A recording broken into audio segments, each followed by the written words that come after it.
Welcome to another exciting episode of Musa and Show. Here is what we have today. NgoLwesithathu uMinister of Finance uNogotongwane usethulela i-budget speech.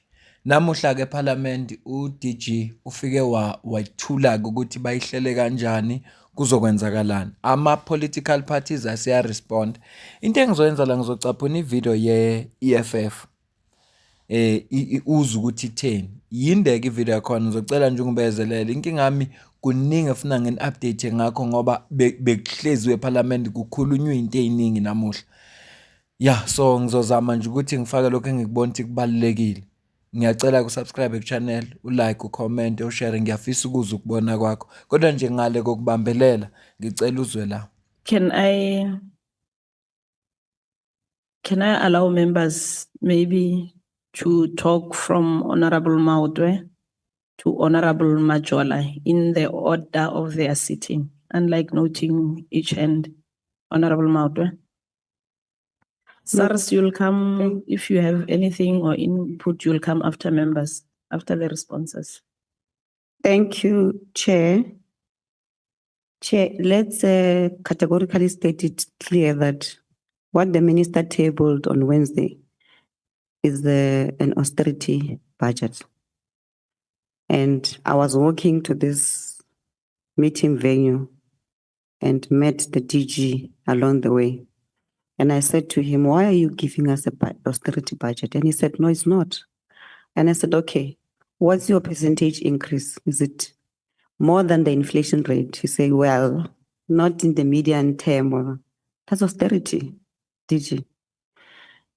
So the textbook definition of austerity is that it's a budget that is reduced or that reduces the real term expenditure per capita. If you look at all your departments, from basic education, there's a cut. From health, there's a cut. I mean, the Minister of Health was on the radio this morning crying that he will not be able to employ the 9,000 workers. He will not be able to do some of the programs he wanted to do.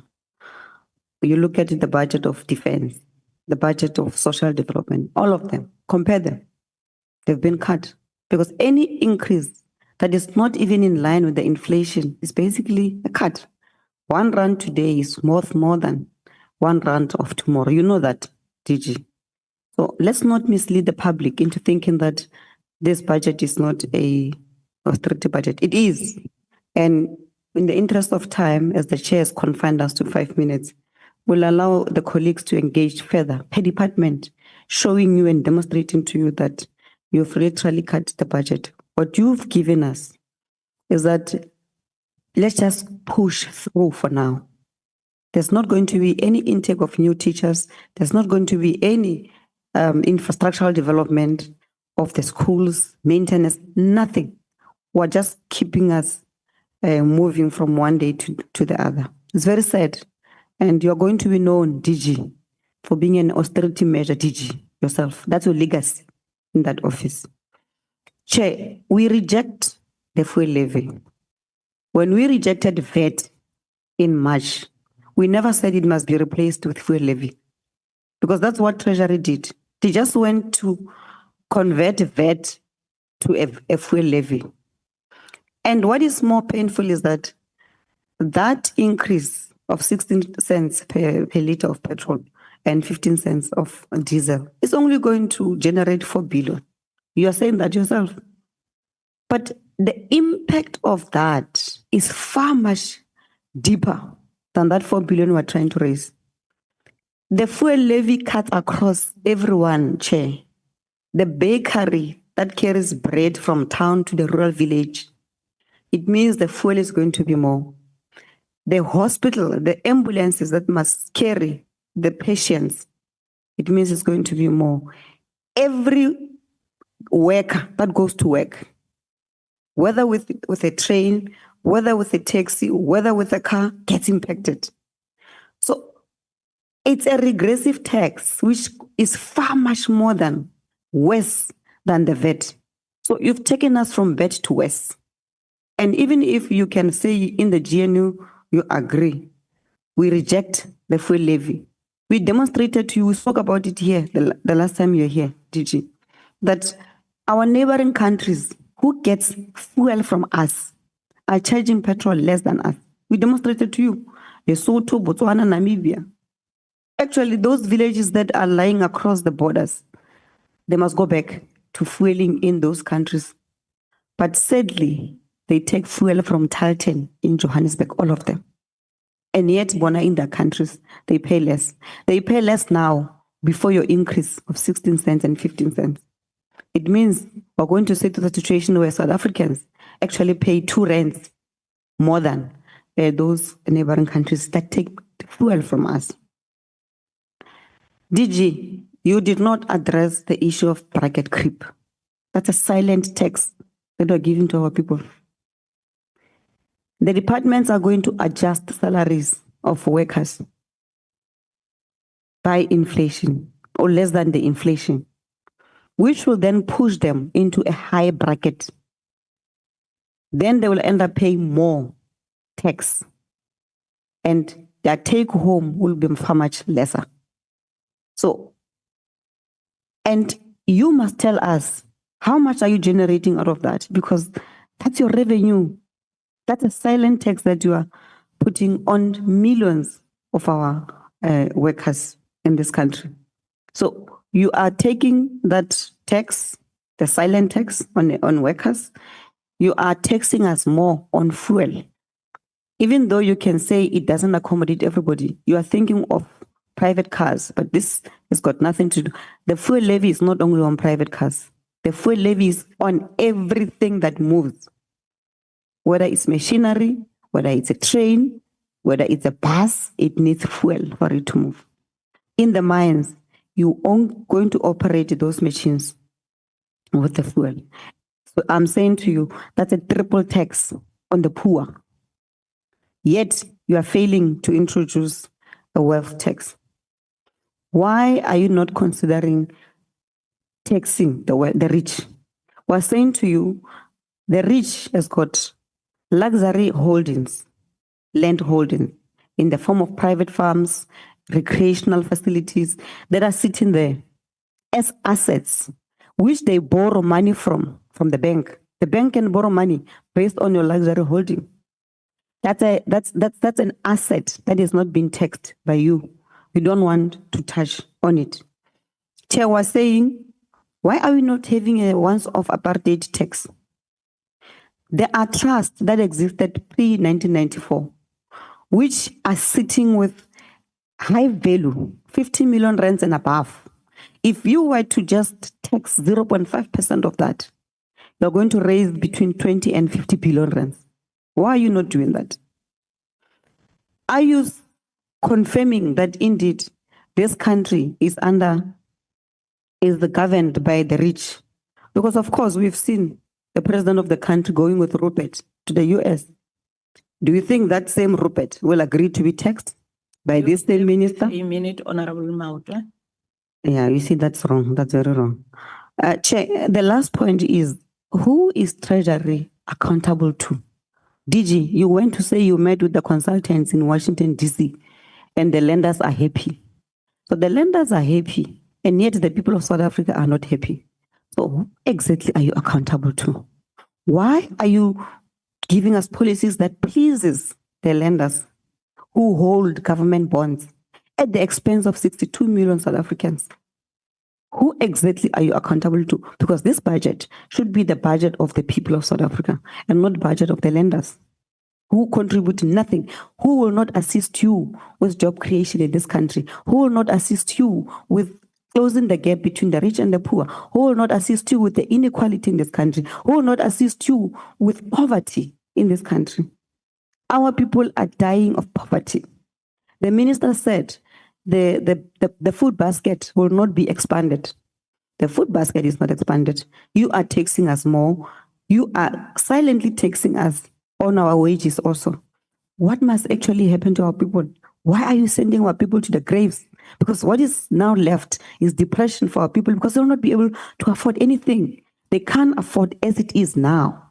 How will they afford tomorrow, DG? When we are now putting more burden on them and leaving the rich who can afford to buy buffaloes for 22 million rands, one buffalo. Honorable Mautwe.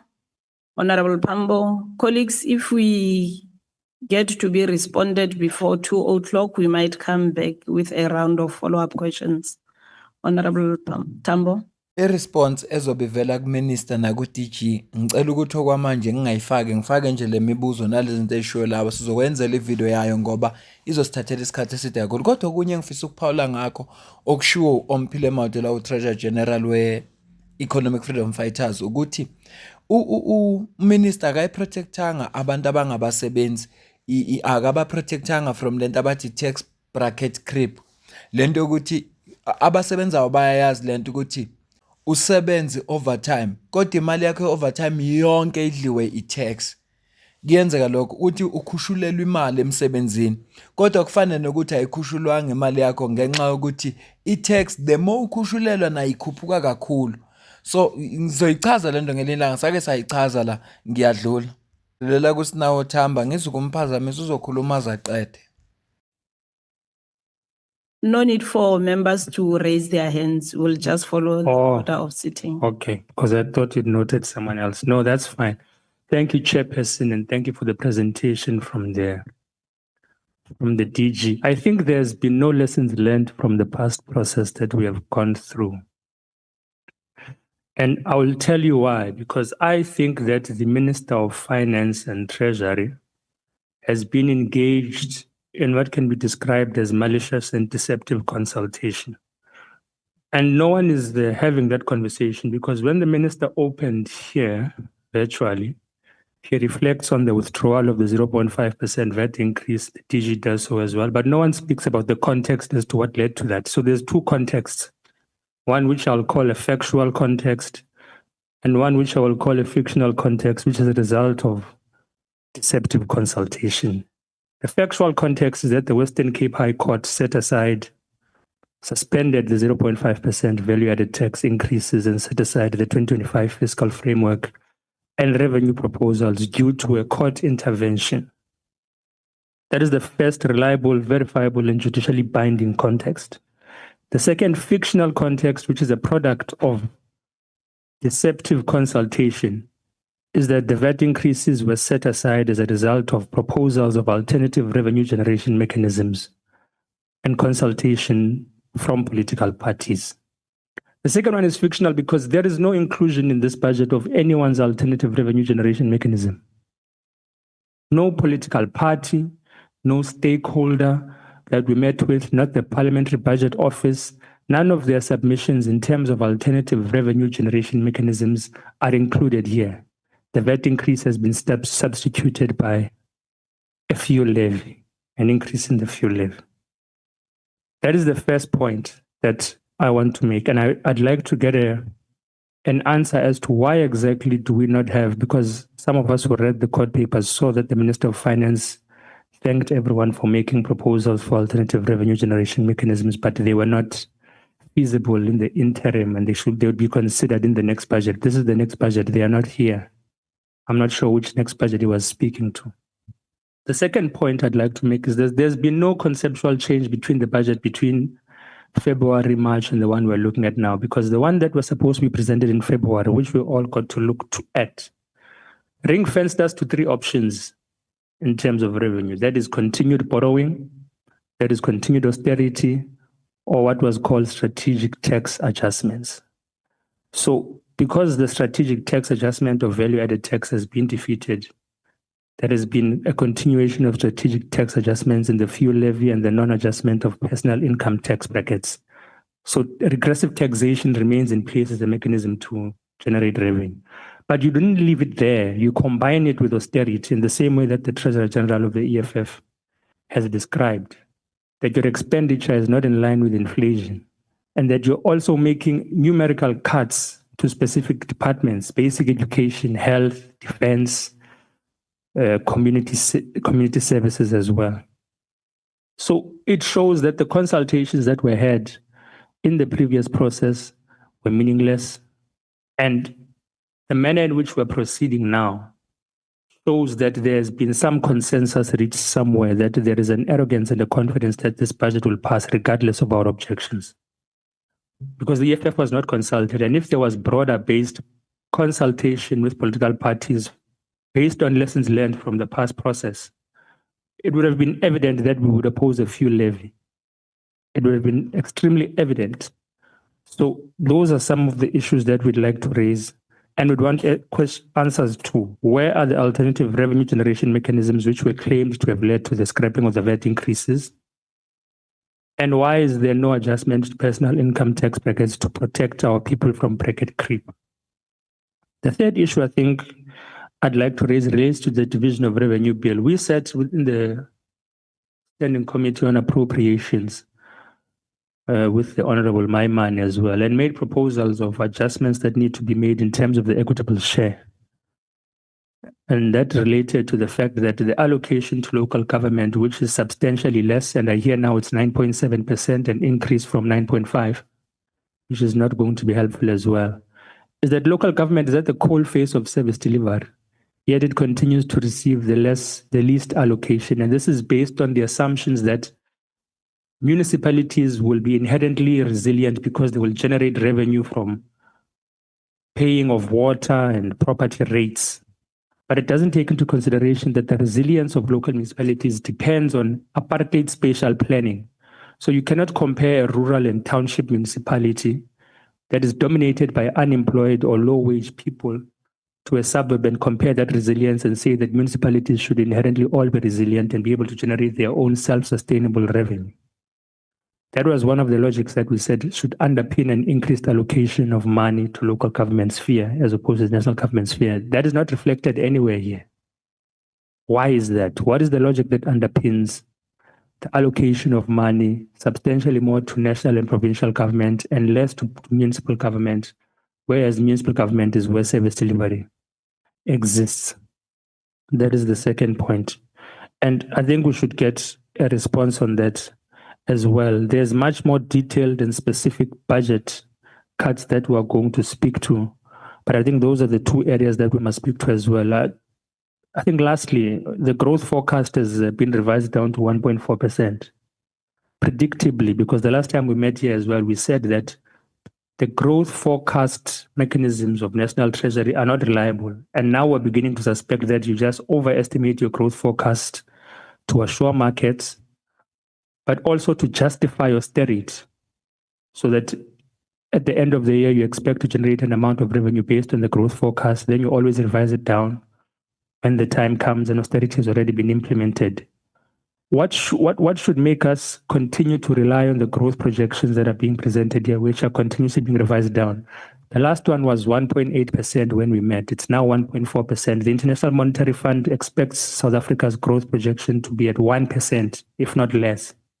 So who must we rely on? Why is the modeling of National Treasury inconsistent with global institutions and economic institutes with experts? Where are the inconsistencies? So I think we are revisiting some of these conversations, and the chair spoke to that perhaps we've had some of them in the previous budget, but there's change in context and there's change in figures. So I think it's important that we speak to that as well. I think I'll leave it there, Chair, for now. Thank you. Thank you, Honorable Tambo. Honorable Sibusiso. No, thank you, Chair. Let me also welcome the presentation by the DG of Finance. Chair, we must make this, the public needs to be aware that the successive ministers of defense have always complained and warned that the defense is at the brink of collapsing. And the reducement of 3 million has just proved that, Chairperson, because combined with defense, justice and home affairs, there's a reduction of 3 billion. And what does it mean? It simply means that home affairs won't be able to do the systems that they want to introduce. It means that the people of Ndumeni and Kuruman are still going to be subjected to long queues of having servers, because every time when it gets to home affairs, they're being told that the system is offline. What does it mean with justice? It means that we are continuously going to fight for victims of GBV to find justice. And we are going to be faced with an NPA that can easily dismiss such cases of the one of Twekwe because there is no money to do what needs to be done in the Justice Department. But let's focus on defense, Chairperson. If there is no money to sustain the defense department, it means that we are speaking about opening our borders to drug trafficking, to human trafficking, and to all illegal things that may happen in South Africa. That's the first point. The second one means that South Africa won't be able to play their role as peacekeepers in neighboring countries that are war-torn. Is finance trying to close down defense, or are they trying to close down defense so that we become vulnerable? Because any country without any protection means that we are open for anything. And the first and foremost thing that needs to happen is to make sure that defense is actually in a proper space. Defense is sitting with lack of money to deal with spare parts, lack of money to give soldiers the basic field equipments. Defense intelligence functions will be underfunded and demoralized. An example that we can put forward is that Lohata base in Northern Cape, since the burning, they are still sitting without electricity. They cannot function properly. Whatever that they need to do, they need to move to one point for them to access. But still, defense money has been cut.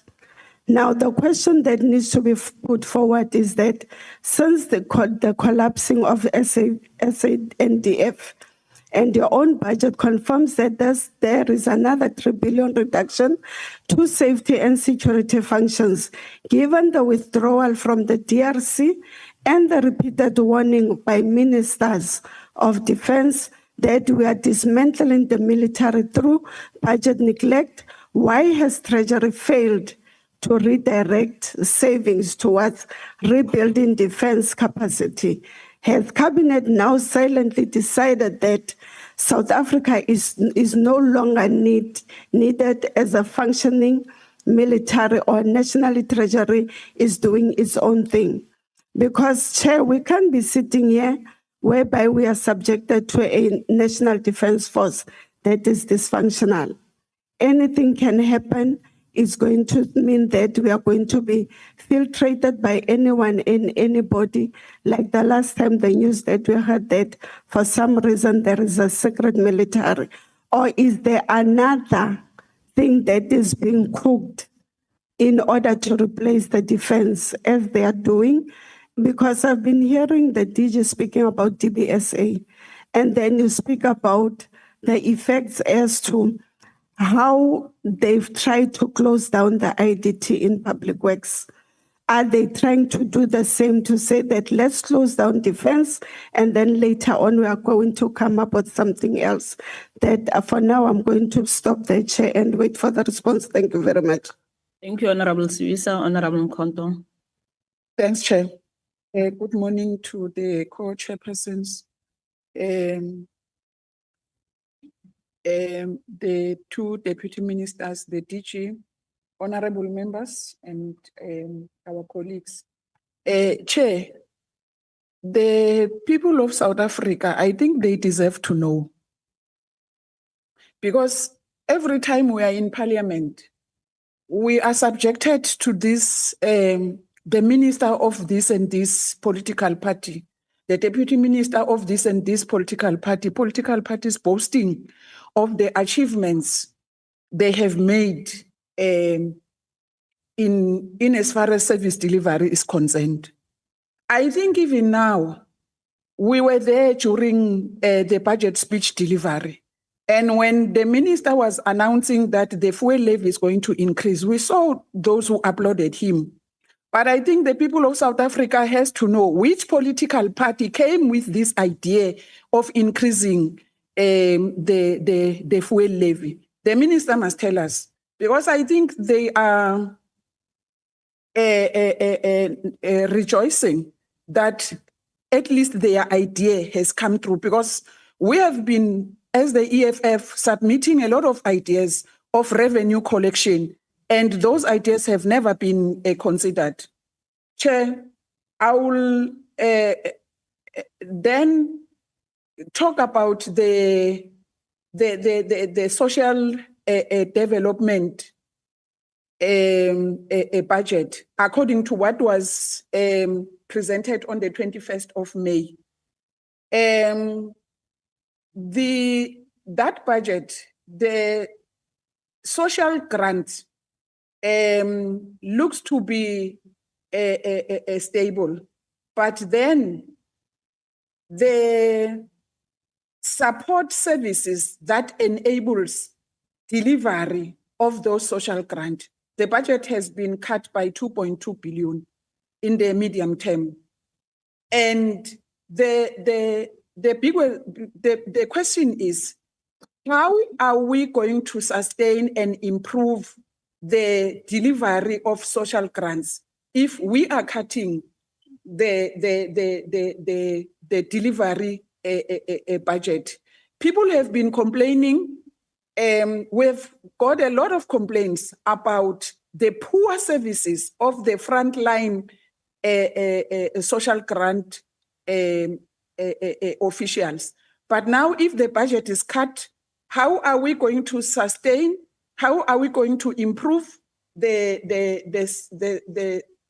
delivery of a social grant? Chair, without repeating what my colleagues have already talked to, there is no specific transport for social grant beneficiaries. As the fuel levy is being increased and their social grants are not increased according to the inflation, they are going to be affected. It means logically the social grants have been decreased. If this fuel levy idea is going to be approved. So I'm sorry, I request the two colleagues at the back to try and, colleagues, we can hear your conversation. I'm sorry for that, Honorable Mkhonto, you can continue. So, Chair, the poorest of the poor is going to be affected by this budget. The minister specifically stated it that this is not, and he was emphatic, this is not an austeric budget. But it is.